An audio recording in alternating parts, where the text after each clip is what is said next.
Magandang araw mga kasipag. Ngayon po magpapataba tayo ng ating kamatis. Update ko lang po si kamatis pang 3 days after transplanting natin. So ito, tuturuan ko kayo paano mag-abono. Ito yung ating abono. Calcium nitrate.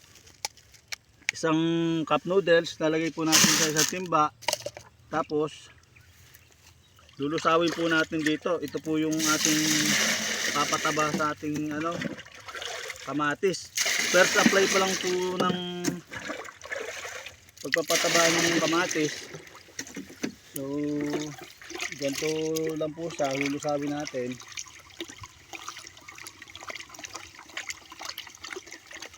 Yan, para mabilis malusaw.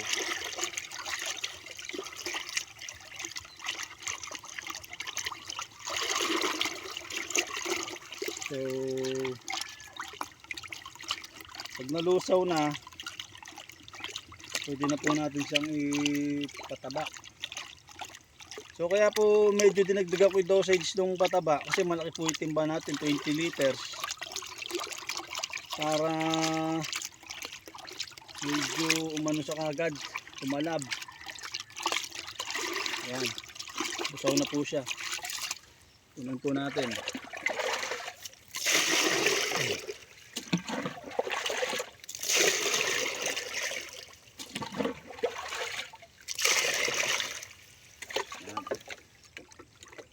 Okay, lusaw na po siya. So ito lang po yung bago natin pagpataba. So isang lata ng ligo sa isang puno, kahit po i-direct natin sa ugat, sana naman po problema yon. Tapos kinabukasan babanlawan po natin siya para po hindi masunog. Yan, ganyan lang po, oh. So mapapansin nyo po, wala na po siyang plastic kasi ano na po to, matagal na po kasi itong balag na to. Magto 2 years na po to. Pero nakatayo pa rin kasi matibay po yung pagkakatayo ng ating balag. So yun, ganito lang, oh. Isa-isang ano lang po siya, isa-isang ligo. Nakita nyo naman po, bawi na yung ating kamatis. May bago na po siyang usbong, kaya pwede na po siyang patabaan para magdire-diretso po yung pagbawi niya. So yun, ayan po, oh.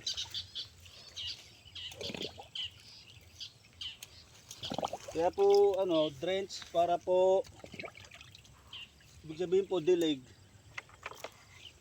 para po matipid siya sa abono. Although matrabaho din siya, pero mas maganda po talaga i-drench. Sabi po ng mga mas expert, 2 hours pa lang daw po tumatalab na yan pagka drench ng taba. Lalo po yung nitrabor, gawa po ng Yara. Napakagaling po sa gulay nung pataba na yan.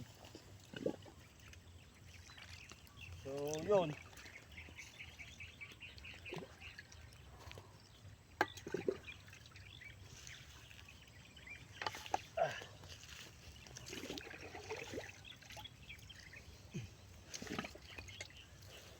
Ganyan lang ho siya. Madali.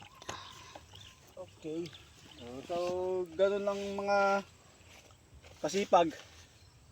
Susunod naman po pagka yung next na pagpataba natin, 5 days.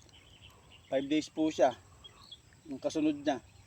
Update ko na lang po sila pagka kung ano yung magiging resulta ng pagpapataba natin. Yun lang po mga kasipag. Magandang araw ulit. Thank you.